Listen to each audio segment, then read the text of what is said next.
दोस्तों नमस्कार। हमारे चैनल में आपका स्वागत है। तो दोस्तों आज हम पढ़ते हैं जीवन का गान नामक कहानी। एक बार कुछ टिड्डे अच्छा समय व्यतीत कर रहे थे। जो टिड्डे नहीं होते जो घास में लगे होते हैं, घास को खाते हैं, बाजरे के दिनों में बाजरी को खाते हैं, वो वाले टिड्डे, उनका समय बहुत अच्छा चल रहा था।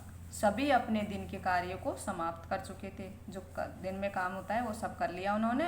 जैसे ही संध्या की शुरुआत हुई वे अपने भोजन के साथ में गिटार पियानो भी ले आए और देर तक साथ रहे। उन्होंने संगीत बजाया, गीत गाए, अपने हृदय को प्रसन्न करने के लिए पिया।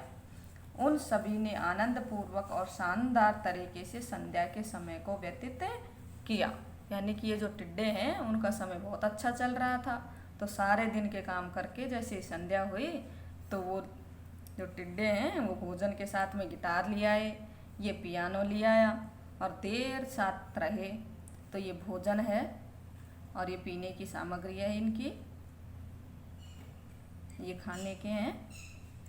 तो ये आनंद पूर्वक शानदार तरीके से संध्या को समय व्यतीत किया। जब वे गीत गा रहे थे तब पास से गुजरते हुए गधे को संगीत का मधुर ध्वनि सुनाई दी। यानी कि टिड्डे जब वहाँ पर गीत गा रहे थे तो पास से गधा गुजरा तो उसको संगीत की ध्वनि सुनाई पड़ी। उसके द्वारा गाए जा रहे गीत को वह पसंद कर रहा था।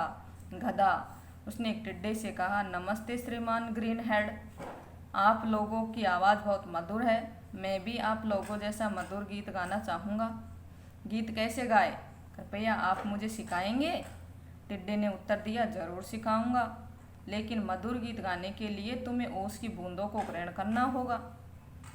मधुर आवाज़ के लिए गधा कुछ भी करने के लिए तैयार था। टिड्डे ने जो भी कुछ उससे करने को कहा गधा सभी कार्य करने को तैयार हो गया।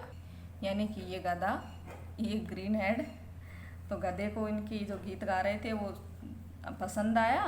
तो गधे ने बोला कि भाई श्रीमान ग्रीन हेड, आप लोग भी मुझे गीत सिखाओ, गाना सिखाओ। तो ग्रीन हेड बोल रहा है कि भाई अगर मैं सिखाऊंगा तेरे को, लेकिन मधुर गाने के लिए तुम्हें ओस की बूंदों को ही ग्रहण करना पड़ेगा। तो अगर गधे ने बोला कि मधुर आवाज़ के लिए कुछ भी करने को मैं तैयार हूँ। टिड्डे ने जो जो कहा गधे ने वो सारी बातें करता गया और वो मानता गया। गधे ने श्रीमान ग्रीन हेड से कहा कि मैं ओस के सिवा कुछ भी नहीं ग्रहण करूंगा जब तक कि मेरी आवाज़ आपकी तरह गाने के लायक न बन जाए। तब से गधे ने सिर्फ ओस की ग्रहण किया। कुछ दिन गुजरने के बाद गधा पहले की अपेक्षा अधिक कमज़ोर और असहाय हो गया। उसने अपने पूर्व के दिनों के जीवन की याद आने लगी।